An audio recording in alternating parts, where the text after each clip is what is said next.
నమస్కారం. లక్ష్మి చెప్పే కథలకు స్వాగతం. వీణులతో వీక్షించటానికి సిద్ధం కండి. ప్రియ సఖులు, ఇప్పుడు మనం సుప్రసిద్ధ రచయిత్రి శ్రీమతి పొత్తూరి విజయలక్ష్మి గారు రచించిన సహజీవనం ధారావాహికం నుండి 6వ భాగం వినేద్దామండి. సాయంత్రం తమ కొత్త కారును మధు డ్రైవ్ చేస్తుంటే అరగంట ముందే హోటల్కి చేరుకున్నారు. ఏర్పాట్లన్నీ మరోసారి చూసుకుని తృప్తిపడి అతిథుల్ని ఆహ్వానించడానికి సిద్ధమైపోయారు. అందరికంటే ముందొచ్చింది మాధురి. మాధవిని చూసి వావ్ అంటూ కావలించుకుంది.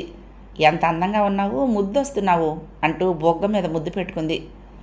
అవును, పెళ్ళి కాగానే నీలో ఎంత మార్పు వచ్చింది, ఇంత శ్రద్ధగా ఇంతకుముందు ఎప్పుడైనా అలంకరించుకున్నావా అంది సంతోషంగా. ఆ మాటకొస్తే ఇదంతా మా శ్రీవారి సెలక్షన్. నేనెప్పట్లాగే సింపుల్గా తయారవుతానంటే మధు వద్దన్నాడు చెప్పింది మాధవి సంబరంగా. మాధురి మాత్రమే కాదు, అతిథులందరూ మాధవిని ప్రత్యేకంగా అభినందించారు. రాజహంసలా ఉన్నామని ఒకరు, అప్సరసలను తలదల్లేలా ఉన్నామని మరొకరు రకరకాలుగా అభినందిస్తూ ఉంటే లోపలే మురిసిపోయింది మాధవి. నిజం చెప్పాలంటే వారి మాటల్లో అతిశయోక్తి ఎంతమాత్రమూ లేదు. ఎర్రటి జెరీ అంచు తెల్లని పట్టు చీర కట్టుకుని తగుమాత్రం నగలు అలంకరించుకుని అందరికీ కనువిందు చేస్తోంది.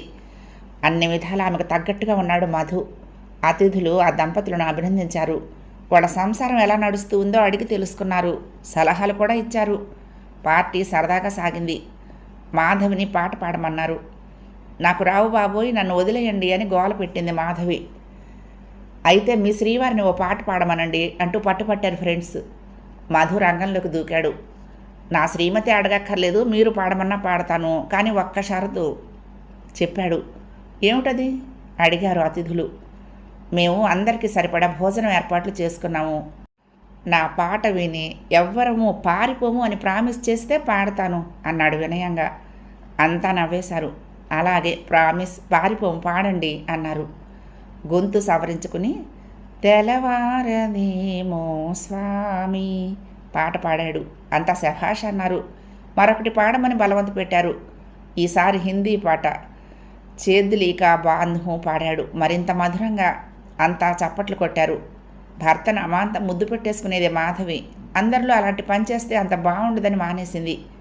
భోజనాలు ముగించి అతిథులందరూ వెళ్ళాక హోటల్ వారికి బిల్ చెల్లించి బహుమతులు వెనక సీట్లో పడేసుకుని ఇంటికి బయలుదేరారు దంపతులు. కారు కాస్త ఖాళీగా ఉన్న రోడ్డు మీదకి రాగానే పక్కకు తీసి బ్రేక్ వేసి ఆపింది. పక్కకు జరిగి భర్తను గాఢంగా ముద్దు పెట్టుకుంది. అంత అద్భుతంగా పాడినందుకు. అయినా అంత బాగా పాడగలనని నాతో మాట మాత్రం చెప్పలేదు కదూ నిష్ఠూరంగా అంది. ఏది, ఆ ప్రసక్తి రాలేదు కదూ, నేను మర్చిపోయాను సంజయ్షి చెప్పాడు. నువ్వు సంగీతం నేర్చుకున్నావా? నేను ప్రత్యేకంగా నేర్చుకోలేదు, అక్క నేర్చుకునేది. ఇల్లు ఎగిరిపోయేలా సాధన చేస్తూ ఉండేది. దాంతో ఇంట్లో ఉన్న వాళ్ళందరికీ ఆటోమేటిక్గా సంగీతం వచ్చేసింది అన్నాడు. అబ్బా, నేర్చుకోకుండా విని ఇంత బాగా పాడుతున్నావంటే మాటలు కాదు, నిజంగా నీకు హ్యాట్స్ ఆఫ్ అంటూ మరొక ప్రజెంట్ ఇచ్చింది. గేరు మార్చబోతూ ఉంటే వారించాడు మధు. నువ్వెంత అందంగా ఉన్నావో చెప్పలేను. నా మాట మన్నించి ఇంత అందంగా అలంకరించుకున్నందుకు మంచి బహుమానం ఇవ్వాలి అంటూ తను ఓ బహుమతి ఇచ్చాడు. ఆ తర్వాత కారు బయలుదేరింది. కాకపోతే ఇద్దరు పరస్పరం బహుమతులు ఇచ్చుకోవటం కోసం అడుగడుగు దండాల వాడాని ఆగుతూ మళ్ళీ బయలుదేరుతూ అందులో బహుమతులు బోలెడిచ్చుకోవలసి వచ్చింది. వెన్యూ సెలెక్ట్ చేసినందుకు, మెనూ నిర్ణయించినందుకు, అతిథులకు సమయానికి ఆహ్వానాలు అందజేసినందుకు, అతిథుల్ని చక్కగా రిసీవ్ చేసుకున్నందుకు, పార్టీ ఆహ్లాదంగా జరిపించినందుకు ఇలా కోకొల్లలో బహుమతులు ఇచ్చుకుంటూ ఇంటికి చేరేసరికి అర్ధరాత్రి అయ్యింది.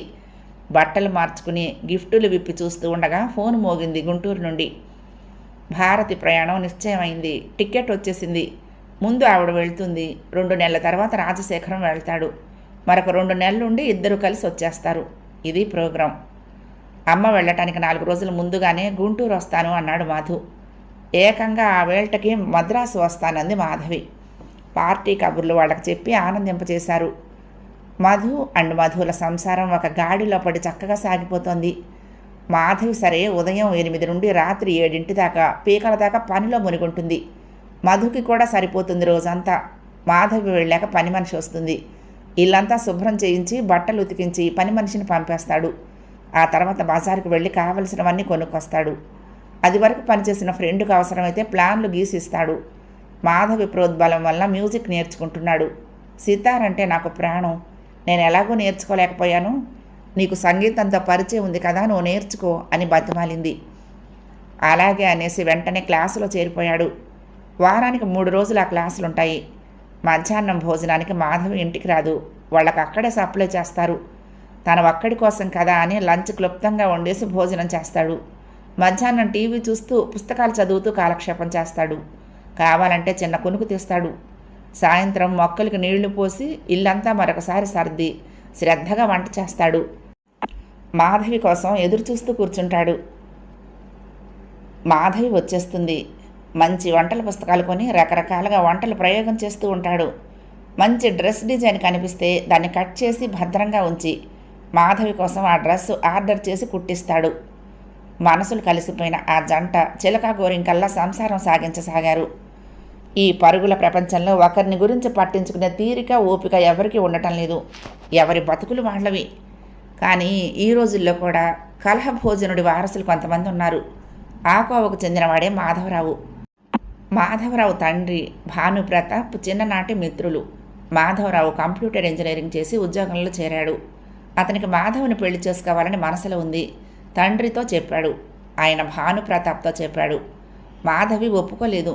నేను ఇప్పుడే పెళ్లి చేసుకోను, MBA చదవాలి అనేసింది. మాధవరావు అహం దెబ్బతింది. ఆ తర్వాత అతనికి పెళ్ళయింది. అంతా బాగానే ఉంది. కానీ మనసులో ఏదో మూల మాధవి పట్ల కోపం దాగి ఉండిపోయింది. మాధవి పెళ్లి చేసుకుంటోందని తెలిసి అతగాడు ఎంత గొప్పవాడో అనే కుతూహలంతో వాకపు చేశాడు. నిజం తెలుసుకుని ఎగతాళి చేశాడు. అందరి దగ్గర మాధవి గురించి చులకనగా మాట్లాడాడు. మాధవి ఇచ్చిన పార్టీకి వెళ్ళాడు. వాళ్ళిద్దరూ అలా రాసుకు పూసుకు తిరగటం అతనికి అంతగా నచ్చలేదు. ఇంతటి గొప్ప మూగుడు తనకే ఉన్నాడు అన్నట్లు ఏం చూసుకుని ఆ మాధవికి అంత గర్వం అని పళ్ళు కొరుక్కున్నాడు. మాధవి భర్త ఇంట్లో ఉండి వంట వార్పు చూసుకుంటూ ఉంటాడని తెలిసి చచ్చెంత నవ్వు వచ్చింది అతనికి. మాధవిని ఎద్దేవా చెయ్యాలనిపించింది.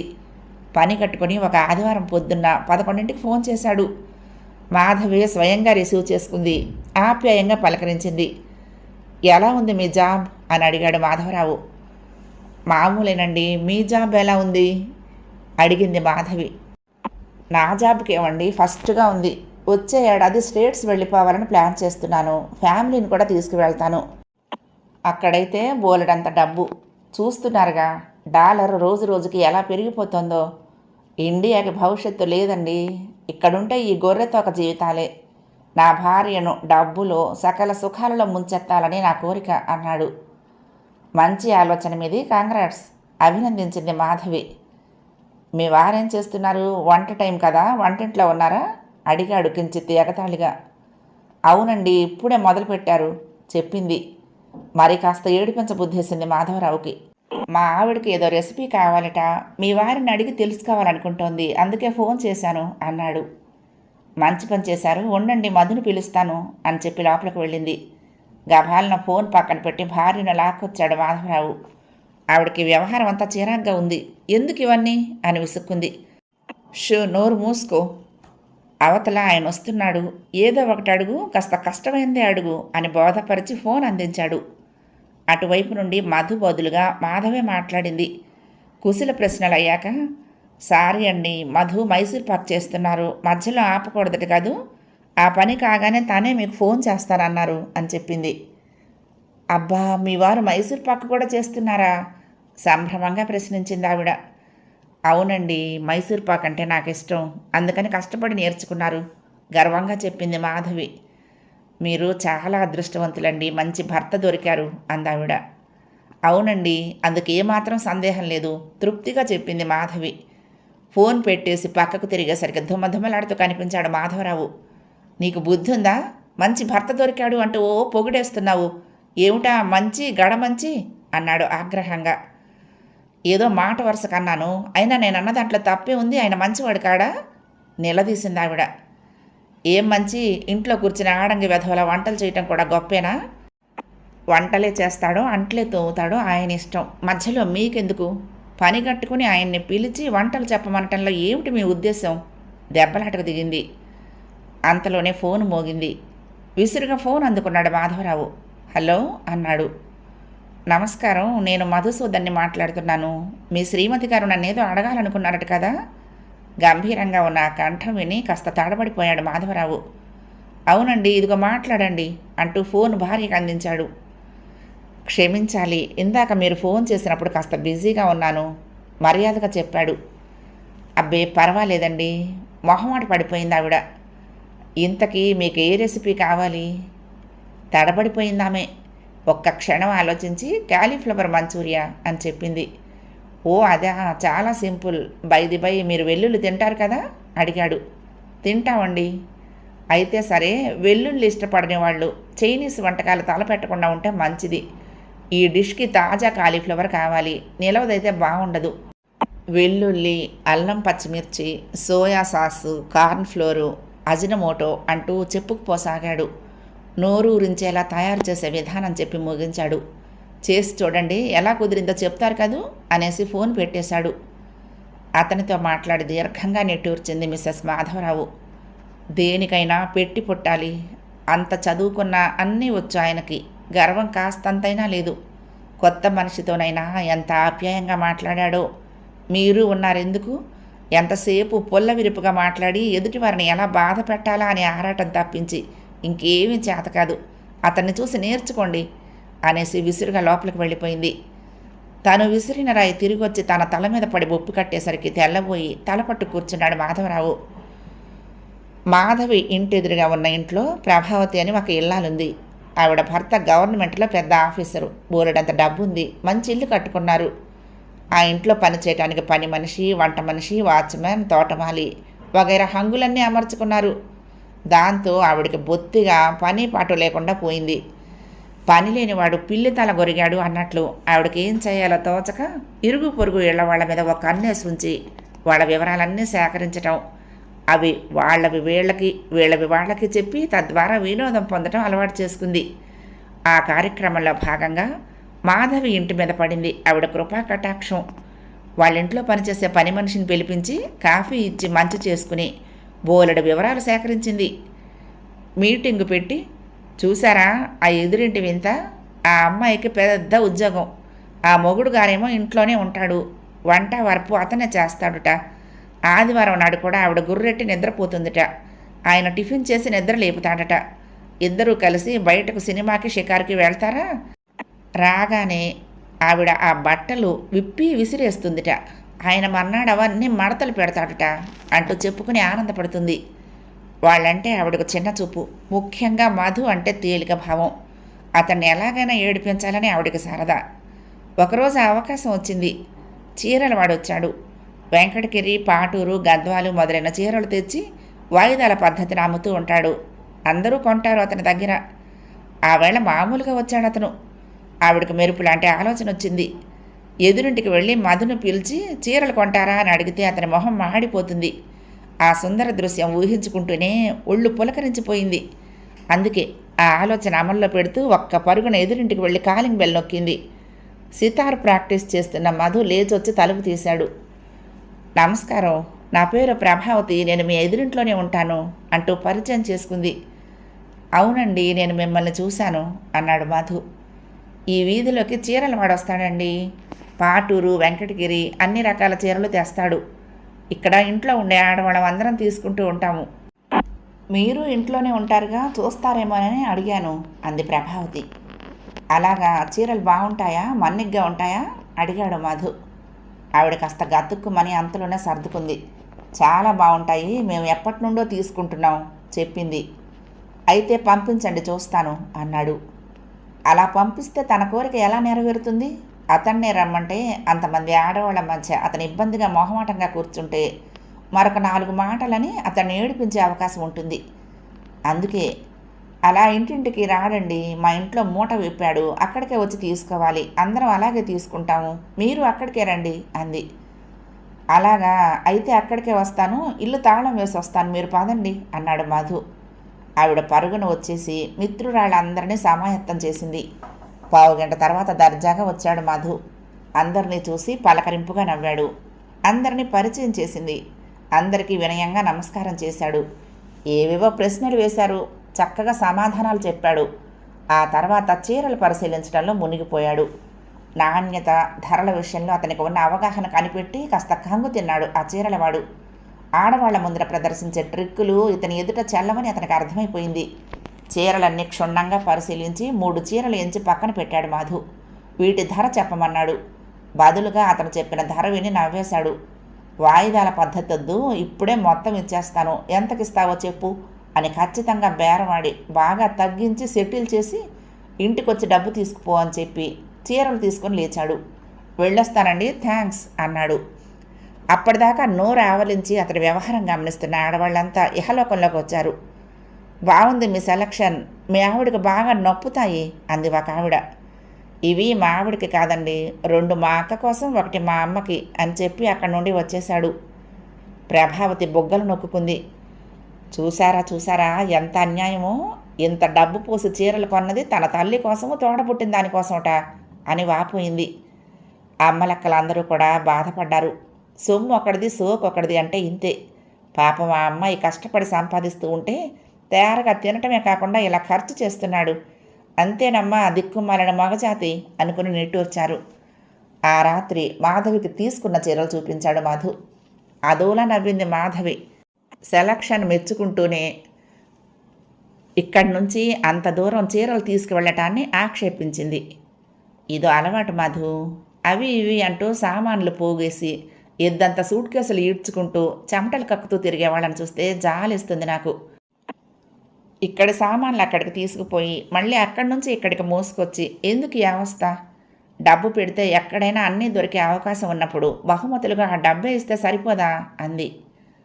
సూటిగా చూసి నవ్వేశాడు మధు. ఒక విధంగా ఆలోచిస్తే నువ్వు చెప్పింది అక్షరాల నిజమే. ఇదంతా శ్రమతో కూడిన పని. డబ్బు ఇచ్చేస్తే వాళ్ళకు నచ్చింది వాళ్ళు కొనుక్కుంటారు, సూక్ష్మంగా తేలిపోతుంది.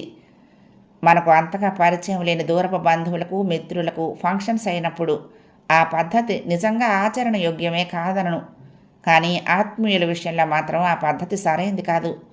వాళ్ళ అభిరుచి మనసు స్పష్టంగా తెలిసినప్పుడు డబ్బు రూపంలో ఇచ్చే కన్నా మనకు తోచిన కానుక వారికి నచ్చే రీతిలో ఎంచి అందచేస్తే ఆ ఆనందమే వేరు. ఇప్పుడు ఈ చీరలున్నాయి చూడు, నిజానికి మా అక్కయ్య దగ్గర కొల్లలుగా చీరలున్నాయి. వీటి అవసరం దానికి లేదనే చెప్పాలి.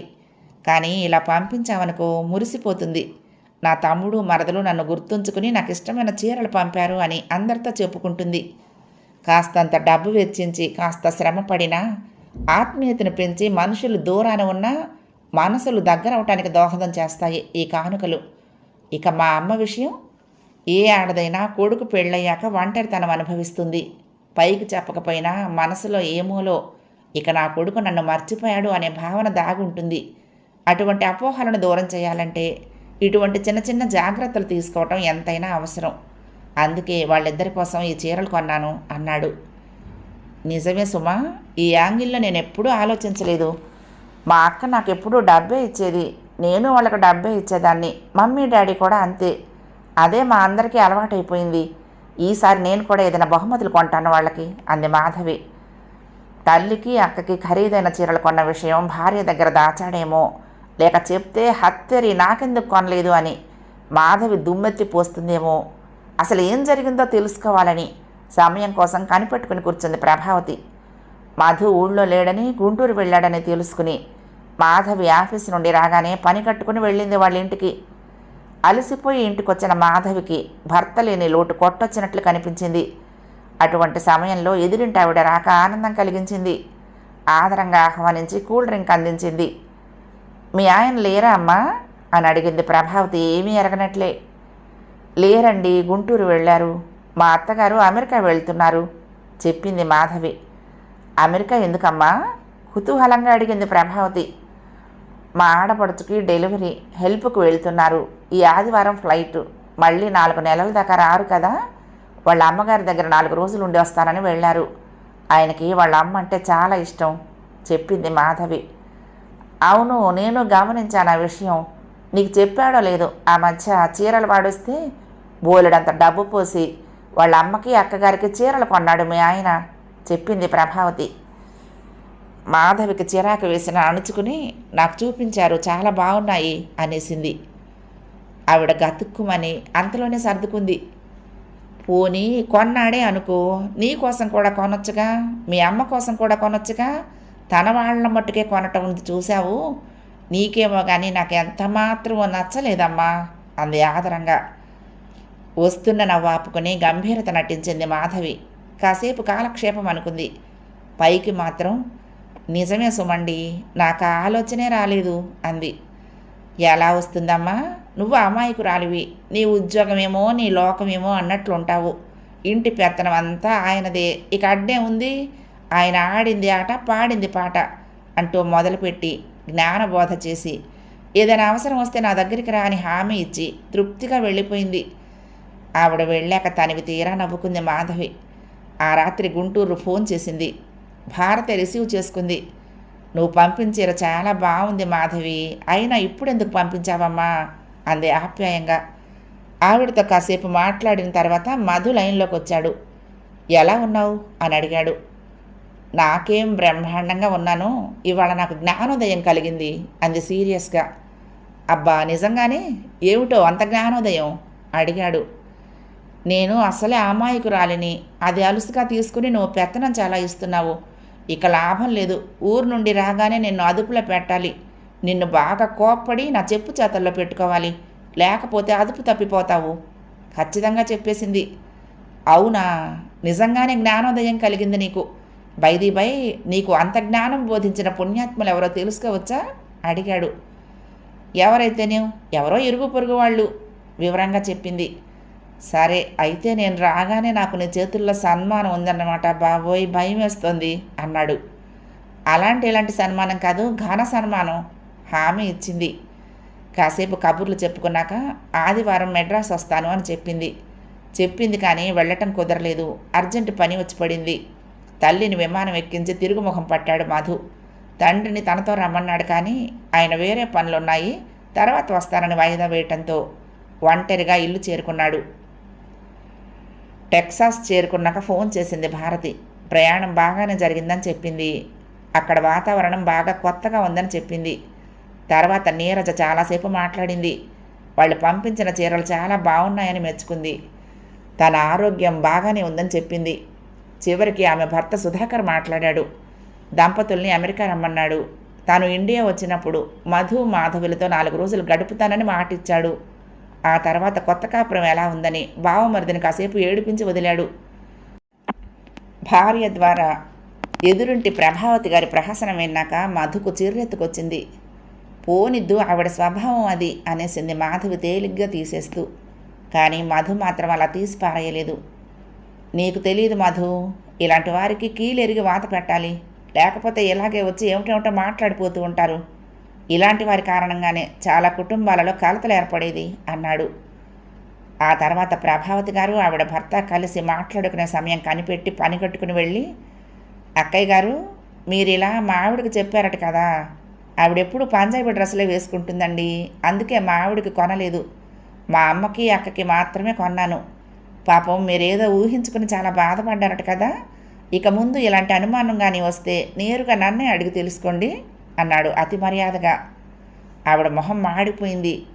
అసలు విషయం ఏమిటో అర్థం కాక తెల్ల మొహం వేసిన ఆవిడ భర్తకు అంతా వివరించి చెప్పి మరీ వచ్చాడు మధు. ఆ తర్వాత ఆయనే ప్రభావతిని బాగా చీవాట్లు వేశాడు. ఇదా నువ్వు రోజంతా కూర్చుని చేసే నిర్వాకం, ఊళ్ళో వాళ్ళ గోల నీకెందుకు, ఇంకోసారి ఇలాంటి వెధవ పనులు చెయ్యకు అని వార్నింగ్ ఇచ్చాడు. దానితో ఠారెత్తి వీళ్ళ జోలికి రావటం మానేసింది ప్రభావతి. మాధవి మధుసూదన్ల సంసారం పూలనావలా సాగిపోతోంది. 6 నెలలు ఇట్టే గడిచిపోయాయి. కూతురు సంసారం ఎలా ఉందో చూడాలనే కోరికతో ఇటువైపు ప్రయాణం పెట్టుకున్నారు భానుప్రతాప్ దంపతులు. ఫోన్ ద్వారా వారి ప్రోగ్రాం తెలుసుకుని వెంటనే ఇంటికి ఫోన్ చేసి చెప్పింది మాధవి. ఎగిరి గంతేశాడు మాధవ్. మమ్మీ డాడీ వస్తున్నారు, మనకు కావలసినంత కాలక్షేపం, పనిలో పని డాక్టర్లను కూడా రమ్మంటే బాగుంటుంది, అందరం కలిసి సరదాగా గడపచ్చు అన్నాడు. అక్కతో మాట్లాడి చెప్తాను అంది మధు. పెళ్ళైన కొత్తల్లో మీ అమ్మ మా అమ్మ, మీ డాడీ మా నాన్న అని మాట్లాడుకుంటూ ఉంటే విసుగేసింది ఇద్దరికి. చచ్చా ఇలా బాగోలేదు, ఈ మీ మా అనుకుంటూ ఉంటే ఏదోలా ఉంది అని ఆలోచించి ఒక నిర్ణయానికి వచ్చారు. మాధవికి తల్లిదండ్రుల్ని చిన్నప్పటి నుంచి మమ్మీ డాడీ అని పిలవటం అలవాటు. అందుకని మధు కూడా అదే అలవాటు చేసుకున్నాడు. అలాగే మధు అలవాటు ప్రకారం అమ్మ నాన్న అంటుంది మాధవి. ఇకపోతే సుమిత్ర డాక్టర్ అక్క అయితే నీరజ అమెరికా అక్క. ఆ ఏర్పాటు చేసుకున్న తర్వాత హాయిగా ఉంది. అమ్మ అమెరికా నుండి ఫోన్ చేసింది. డాడీకి ఈ మధ్య జ్వరం వచ్చి తగ్గిందిట అంటూ మాట్లాడుకోవటంతో మా ఎగిరిపోయాయి. అమ్మ అమెరికా నుండి ఫోన్ చేసింది అని, డాడీకి ఈ మధ్య జ్వరం వచ్చి తగ్గిందిట అని మాట్లాడుకోవటంతో మా ఎగిరిపోయాయి. తన పెళ్ళయ్యాక మొదటిసారి తమ ఇంటికి వస్తున్న అత్తమామల కోసం తగిన ఏర్పాట్లు చేస్తూ యమ బిజీగా ఉన్నాడు మధు. బెడ్రూమ్ను నీట్గా సర్దించాడు. ఇంట్లోకి కావలసిన సరుకులన్నీ తెచ్చి నిల్వ చేశాడు. ఏది కావాలన్నా బజారుకు పరిగెట్టే పని లేకుండా ముందే జాగ్రత్త పడ్డాడు. అనుకున్న ప్రకారం వచ్చారు భానుప్రతాప్, భవాని. స్టేషన్కి వెళ్ళి రిసీవ్ చేసుకున్నారు మధు. అందరూ ఇంటికొచ్చారు.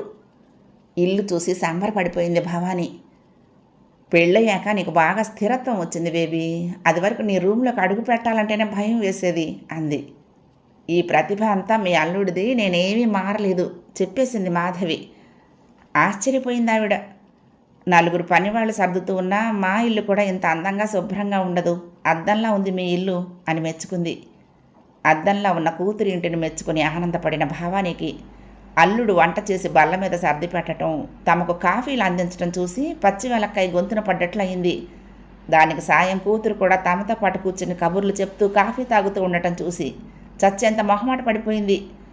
భర్తతో చెప్పుకుని వాపోయింది. బేబీతో చెప్తే అది తేలిగ్గా కొట్టి పారేసింది. మమ్మీ కాఫీ కావాలా, మమ్మీ టిఫిన్ తినండి అని అల్లుడు బలవంతం చేస్తూ ఉంటే నా ప్రాణం చచ్చిపోతోంది అంది. ఆయనకు మాత్రం చీమ కొట్టినట్టుగా కూడా లేదు. ఆయనకు అల్లుడు ఎంతో నచ్చేశాడు. ఇంటికి రాగానే కాఫీ కావాలా, మజ్జిగ తాగుతారా అని చాదస్తాలు పోకుండా చక్కగా మగ్గు నిండా చల్లని బీరు తెచ్చిచ్చాడు. బంగారు నాయన, ఇలాంటి అల్లుడు 7 జన్మల పుణ్యం చేసుకుంటే కానీ దొరకడు అనుకున్నాడు. మనమున్న 4 రోజులైనా అది సెలవు పెట్టి ఇంట్లో ఉంటే బాగుండు. చెప్తే వినే రకమా ఏమన్నానా, మొండి ఘటం అంటూ పనిలో పని కూతుర్ని కూడా విసుక్కుంది. ఇలాంటి పిచ్చి సలహాలు చెప్తే ఎవరు వింటారు? దాని ఉద్యోగం, దాని ఇల్లు, దాని భర్త, దాని ఇష్టం. అల్లుడు కష్టపడిపోతున్నాడని బాధగా ఉంటే నీకు చేతనైన సాయం చెయ్యి అని సలహా ఇచ్చాడాయన. ఆ సలహా ఆవిడికి నచ్చింది. మర్నాడు మనస్ఫూర్తిగా సాయం చేద్దామని వంటింట్లోకి వెళ్ళింది, కానీ అది సాధ్యం కాలేదు. ఆవిడికి ఏ పనులు చేతకావు. చిన్నతనంలో తండ్రి పెద్ద పోలీస్ ఆఫీసర్, పెళ్ళయ్యాక ఆర్మీ ఆఫీసర్తో కాపురం. ఆడజన్మ ఎత్తాక మరీ బొత్తిగా పనులు రాకపోతే ఎలా, రేపు రిటైర్ అయ్యాక ఏం చేస్తావు అని అయిన వాళ్ళు చెప్పి చెప్పి విసిగేసి ఊరుకున్నారు. అల్లుడికి 5 నిమిషాలు సాయం చేసేసరికి తను సాయం చేసి అతడికి ఇబ్బంది కలిగించడం కంటే ఊరుకోవటం ఉత్తమం అనిపించి అక్కడి నుండి వచ్చేసింది. వారం రోజులు చాలా సరదాగా గడిచిపోయాయి. హోటల్ భోజనాలు, షాపింగులు, సందడి. మరొక వారం రోజులు ఉండి వెళ్ళిపోతారు భానుప్రతాప్ దంపతులు. ఆ వేళ భావానికి కొంచెం నలతగా ఉంది. ఆవిడకి అప్పుడప్పుడు మోకాళ్ళ నొప్పి వస్తూ ఉంటుంది. మందులు వేసుకుంటుంది. ఆ నొప్పి వచ్చినప్పుడు 1-2 రోజులు నడవటానికి కాస్త ఇబ్బంది పడుతుంది. ఆ తర్వాత తగ్గిపోతుంది. అటు ఇటు తిరగటం వలన కాలు నొప్పి వచ్చింది. బుద్ధిగా మందేసుకుని విశ్రాంతి తీసుకో, ఊరికే 10 సార్లు మేడెక్కి దిగకు అని చెప్పి వెళ్ళింది మాధవి. పొద్దున్న 11 గంటలైంది. వంట మొదలుపెట్టాడు మధు. మామగారికి ఇష్టమని గుత్తొంకాయ కూర, ముక్కల పులుసు వంటివేవో వండాలని ప్లాన్ చేశాడు. ఆ సమయంలో కాఫీ తాగటం అతనికి అలవాటు. మామగారు, అత్తగారు కూడా తాగుతారేమో అడుగుదామని వెళ్ళాడు. ఆయన హాల్లో కూర్చుని టీవీ చూస్తున్నాడు. ఆయన్ని అడిగి తర్వాత మేడ మీద బెడ్రూమ్లోకి వెళ్ళాడు. మంచం మీద పడుకుని ఏదో పుస్తకం ముందు పెట్టుకుని ఉంది భవాని. మమ్మీ కాఫీ తాగుతారా అని అడిగాడు. ఏదో పరాగ్గా ఉన్నదల్లా అతని పిలుపుకు ఉలిక్కి పడింది. వద్దు మధు అంది. కిందికొచ్చేశాడు మధు.